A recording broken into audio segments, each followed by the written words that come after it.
की घटना है यूपी के कानपुर की। दो पड़ोसियों के बीच लड़ाई होती है, कुरैशा और रानी के बीच, और आपसी मतभेद कुछ होता है जो बहुत छोटी सी बात है, मामूली सी बात है, जो बहुत छोटी सी और मामूली सी बात है। लेकिन इस बात को अतिवादी लोगों ने किस तरह ट्विस्ट किया और किस तरह सामाजिक सौहार्द को बिगाड़ने की कोशिश की, ये देखिए। मतलब हर बातों को ट्विस्ट करके धर्म से जोड़ दिया जाता है और देश में जो आपसी भाईचारा है उसे खत्म करने की कोशिश की जाती है, उसमें जहर घोलने की विशेष समुदाय के द्वारा कोशिश की जाती है।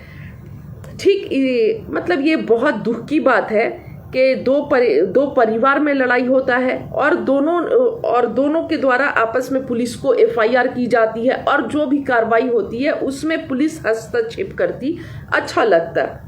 लेकिन कुछ अतिवादी लोग वहां पर आ जाते हैं और कुरैशा के घर जाते हैं। कुरैशा के घर में उसके बेटे नहीं मिलते हैं तो उसके देवर अफसार जो है गरीब रिक्शा चलाने वाले को वहां पर मारने पीटने लगते हैं और मार पीट कर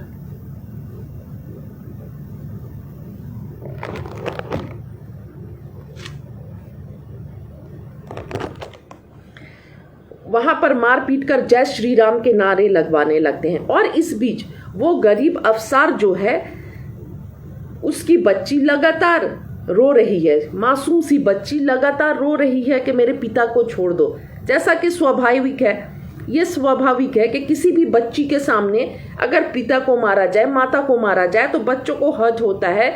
तो वो बच्ची भी वही कर रही थी और लगातार रो रही थी, मेरे पिता को छोड़ दो। लेकिन ये जो धर्म को उकसाने वाले, धर्म के का तमाशा करके जो अपनी नेतागिरी चमकाने वाले लोग हैं और तो ऐसे लोगों के दिल में, बजरंग दल के लोगों के दिल में कोई भी हमदर्दी नहीं आती है, कोई अफसोस नहीं आता है उस बच्ची के बातों पर। तो बहुत दुख के साथ कहना पड़ रहा है। और ठीक इसी तरह की घटना जो है, सामाजिक सौहार्द को बिगाड़ने की घटना जो है, 8 अगस्त को जब भारत छोड़ो आंदोलन का जिस दिन वर्षगांठ था, जंतर मंतर पर वहाँ पर बिना किसी के परमिशन के सुबह 9 बजे कुछ अतिवादी लोग पहुंच जाते हैं, हिंदू रक्षा दल के लोग पहुंच जाते हैं, जबकि जंतर मंतर पर उस समय डीडीएमए एक्ट 188 लगा हुआ था और धारा 144 भी लगी हुई थी। और वहां पर पहुंचकर ये जो है हिंदू रक्षा दल के लोग आपत्तिजनक टिप्पणियां करने लगते हैं, बहुत ही आपत्तिजनक टिप्पणी करने लगते हैं। और ठीक इसी तरह की घटना 12 अगस्त को होती है कानपुर में एक गरीब मुस्लिम रिक्शे वाले के साथ। और वहाँ पर जिस तरह मारते हैं, पीटते हैं, बच्ची के गिड़गिड़ाने पर भी नहीं छोड़ते हैं। सबसे दुख की बात और अफसोस की बात है कि ये सारी जो घटना है पुलिस के सामने होती है, जो रक्षा करती है, जो रक्षा करने के लिए होते हैं, कानून को बचाने के लिए होते हैं, कानून के रखवालों के सामने ये सारी इस तरह की गुंडागर्दी चल रही थी। और कानून के रखवाले जो हैं वो मूक दर्शक बनकर तमाशा देख रहे थे और इन बजरंग दल के गुंडों को कानून अपने हाथ में लेने की पूरी अनुमति थी। ये जो गुंडे हैं वो किसके सह पर इस तरह की हरकतें कर रहे हैं। तो अगर इनमें इतना ही दम है, ये इन बजरंग दल वाले गुंडों को, इन आरएसएस वाले गुंडों में इतना ही दम है, तो मैं बोलती हूँ कि आप जाइए, देश के किसी गरीब को क्यों मार रहे हैं, जय श्री राम के नारे क्यों लगवा रहे हैं, आप जाइए चाइना के बॉर्डर पर और वहां पर जाकर नारे लगवाइए ना चाइना की आर्मी से। वहां पर जो अरुणाचल प्रदेश की जमीन, हमारे देश की जमीन चाइना ने छीन ली है। अगर आप सही में दम रखते हैं और इतना ही हिंदू धर्म के रक्षक हैं, इतने ही देश के रक्षक हैं, आप देशभक्त हैं, तो जाइए। अगर असली देशभक्त है तो जाइए वहां पर बॉर्डर पर और अपनी जमीनों को छीनिए चाइना से। कहां चली जाती है आपकी हिम्मत? शर्म नहीं आती है? पुलिस के आड़ में पुलिस को लेके आ जाते हैं सामने और गरीब लोगों पर, कमजोर लोगों पर आप इस तरह के अटैक्स करते हैं और इस तरह के नारे लगवाते हैं। आप जैसे लोग ही देश के दीमक है। आप जैसे संगठन से जुड़े हुए लोग, आरएसएस की विचारधारा दीमक है। आजादी के समय भी आपने अंग्रेजों के लिए काम किए थे, आप देश की मुखबिरी किए थे, और आज भी आप लगातार देश का आपसी सौहार्द को कमजोर कर रहे हैं और देश के लिए विरोध में ही आप काम कर रहे हैं। क्योंकि भारत एक मोतियों की माला है। हिंदू, मुस्लिम, सिख, ईसाई सभी इस मोती के पिरोए हुए हैं, और अगर एक को भी निकाल दिया जाए, आपसी सौहार्द बिगड़े, तो ये मोती जो है टूट जाएगी, बिखर जाएगी। तो आप जैसे लोग जो हैं, आरएसएस के ठेकेदार लोग, जो हिंदू बचाओ जो भी आप लोगों का एजेंडा है उसके ठेकेदार लोग, आप लोग किसी के नहीं होने वाले हैं। आप लोग सिर्फ अपने लिए काम करते हैं। एक आपका एजेंडा है, मनुस्मृति को कैसे लागू करना है, उस एजेंडे पे काम करते हैं। आप लोग किसी के नहीं हैं, आप लोग किसी के नहीं हैं। आप लोगों के मुंह से आवाज नहीं निकलती है, गूंगे बहरे हो जाते हैं। जब मनीषा वाल्मीकि के साथ बलात्कार होता है, जब ये दिल्ली कैंट की घटना है, जब नाबालिग 9 साल की बच्ची के साथ बलात्कार होता है, तो आप लोगों की आंखों पे पट्टी बन जाती है, जबान कट जाती है, गूंगे हो जाते हैं, बहरे हो जाते हैं। लेकिन जहां पर आप लोगों को राजनीति चमकानी रहे, देश में फूट डालना हो, वहां पर आप पहुंच जाते हैं ठेकेदार बनकर धर्म के। तो मैं क्या पूछना चाहती हूँ, मनीषा वाल्मीकि हिंदू नहीं थी? वो बच्ची के लिए आप लोग गूंगे क्यों हो गए थे, बहरे क्यों हो गए थे? जो अभी दिल्ली कैंट की घटना है उसमें आप गूंगे बहरे क्यों हो गए थे? तो इस तरह देश को बांटने का और आपसी सौहार्द को बिगाड़ने का काम बंद कीजिए। इन लोगों को पता है कि इन लोगों की रोजी रोटी, दाल रोटी ऐसे ही चलने वाली है, ठेकेदार बनकर चलेगी।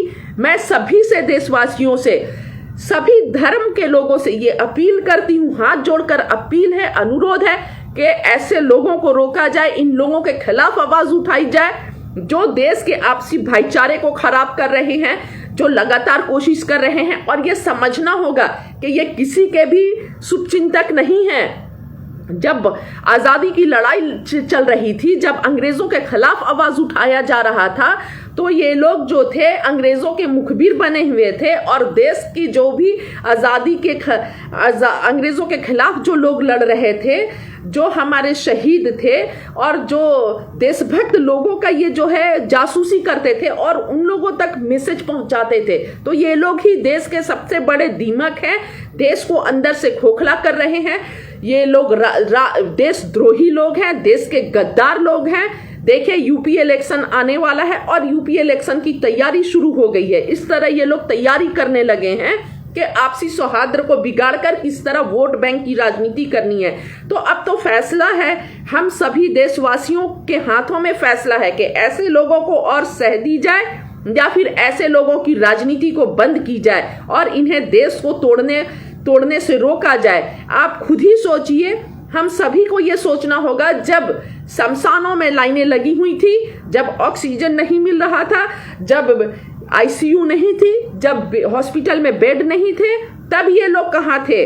और जब पहला लॉकडाउन हुआ था और हिंदू लोग रास्ते पे मर रहे थे, मैं तो नहीं मानती कि हिंदू सब इंसानियत सबसे बड़ा धर्म है, लेकिन जो आज हिंदू के धर्म के ठेकेदार बन गए हैं, जो रक्षक बन गए हैं, उस समय जिस समय लोग मर रहे थे भूखे प्यासे रोड पर, सड़कों पर, और जिस समय गंगा में लाशें बह रही थी और कुत्ते नोच नोच कर खा रहे थे शमशानों में लाशों को, और लकड़ियां नहीं मिल रही थी, अंतिम संस्कार नहीं हो रहा था, तो उस समय दफन किया जा रहा था और कुत्ते जो हैं लाशों को नोच रहे थे, तो उस समय ये बेशरम, ये कमीने धर्म के ठेकेदार कहाँ थे? सवाल बनता है। सभी देशवासी जो देशभक्त है और समझदार लोग हैं, उन्हें पूछना चाहिए ऐसे लोगों से, और ऐसे जो देश को बांट रहे हैं लोग और देश में धर्म निरपेक्ष के लिए ऐसे लोग खतरा है, लोकतंत्र की हत्या कर रहे हैं, ऐसे लोगों के खिलाफ हम सभी को मिलकर आवाज उठाना चाहिए। सभी जो सभ्य समाज के लोग हैं, जो समझदार हैं, हमें ही रोकना होगा ऐसे लोगों को, नहीं तो ये लोग देश को बर्बाद करके छोड़ेंगे, आपसी सौहार्द को बिगाड़ कर रख देंगे, सिर्फ अपनी राजनीति रोटी सेकने के लिए, अपनी गुंडागर्दी को चमकाने के लिए ये लोग जो देश के गुंडे हैं, अगर सही में आप देश के इतने हमदर्द हैं, देश की चिंता है, तो जाइए बॉर्डर पर। आप सभी आरएसएस वालों से मैं बोलती हूँ, बॉर्डर पर जाइए और अपनी देश की जमीन, अरुणाचल प्रदेश का कुछ हिस्सा जो चाइना ने छीना है उसे वापस लाइए। इस तरह रोड पर, सड़कों पर अपने देश की माहौल को क्यों खराब करना चाहते हैं? एक तो देश ऐसे ही भूखमरी के कगार पर है, कोरोना ने कमर तोड़ दी है, नोटबंदी, कोरोना जो आया और लगातार लॉकडाउन से, और उसके बाद से आप लोग क्या चाहते हैं कि देश का माहौल भी खराब हो जाए? आप लोग सबसे बड़े गद्दार लोग हैं। तो मैं सभी देशवासियों से ये अनुरोध करूंगी, जो भी सभ्य समाज के लोग हैं, आगे आइए और आगे आकर इन गुंडों पर रोक लगाइए। इन गुंडों पर, जो आरएसएस के गुंडे हैं, बजरंग दल और जो भी XYZ इनके विंग है, ऐसे गुंडों को रोकिए और इन पर अंकुश लगाइए। नहीं तो ये लोग हमारे देश की जो आपसी भाईचारा है, आपसी प्यार है, उसे खत्म कर देंगे। सभी देशवासियों से, जो भी देशभक्त हैं, उनसे हाथ जोड़कर अपील है कि मूक दर्शक मत बने रहिए, आइए, आगे आइए और ऐसे लोगों को रोकिए। देखिए, यूपी इलेक्शन शुरू होने वाला है और बस ये इलेक्शन के लिए, वोट लेने के लिए ऐसा कर रहे हैं। अगर ये सही में शुभचिंतक होते तो ऐसे सड़कों पर, पहला जो लॉकडाउन हुआ, हमारे देश के मजदूरों को, गरीबों को नहीं मरने देते, और जो इस दूसरे लॉकडाउन के समय ऑक्सीजन सिलेंडर की कमी हुई है, लोग सांस के बिना मरे हैं तड़प तड़प कर, तो ये लोग जरूर आवाज उठाते, आगे आते और सेवा करते। पर इन्हें मानवता की सेवा करने के समय आप कहीं भी नहीं देखेंगे, कहीं ये नहीं रहते हैं मौजूद। लेकिन जहां पर जहर फैलाना रहे, जहां पर देश का आपसी सौहार्द बिगाड़ना रहे, ये इस तरह के जो नीच लोग हैं, घटिया लोग हैं, कमीने लोग हैं, वो पहुंच जाते हैं।